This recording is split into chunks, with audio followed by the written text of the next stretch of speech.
అందరికీ నమస్కారం. కుంకుమ మూవీలో నిండుగా వరలక్ష్మి వ్రతం అది చరణము పల్లవి మొన్న పెట్టాను కదా, పల్లవి అని ఇది చరణం అనమాట. నువ్వు పంచు ఇంట కుంకుమ మోము పైన నవ్వు నిలుపుమ, సృష్టికర్త ఆభరణంలా కుంకుమ వెలుగమ్మ.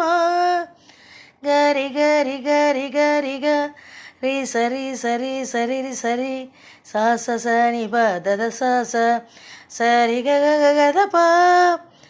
జారిపోని అమ్మ కుంకుమ జన్మ జన్మ నువ్వు నింపుమ, కుంకుమేలే మానవ జాతికి తెలుపు నీ మహిమ. సేమ్ స్వరం అనమాట. పుణ్యఫలమంత పుచ్చుకోమంటూ ఇచ్చులే కుంకుమ, పాప పప గరిగ పాప పగరిగ పాప దారి సదా, కోటి సర్గాలు తోసిరాదంటూ నిలుచులే కుంకుమ. సేమ్ మళ్ళీ.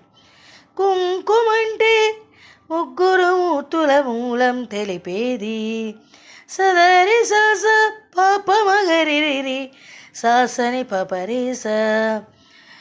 నిండుగా వరలక్ష్మి వ్రతము చేస్తే చాలంట. ఆ రకంగా వస్తుంది.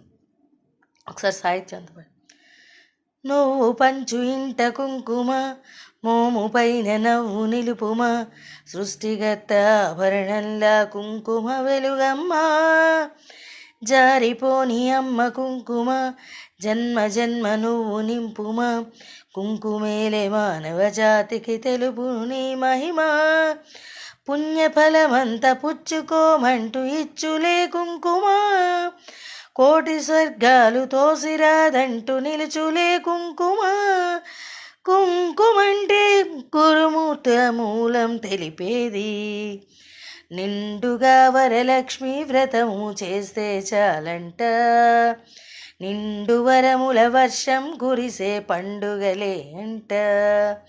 శుక్రవారం లక్ష్మీదేవి వందనమిదిగోమ్మ, నువ్వు నోచే కొలిచే ఇల్లు నందనమేనమ్మా. ఈ రకంగా వస్తుంది. Thank you very much.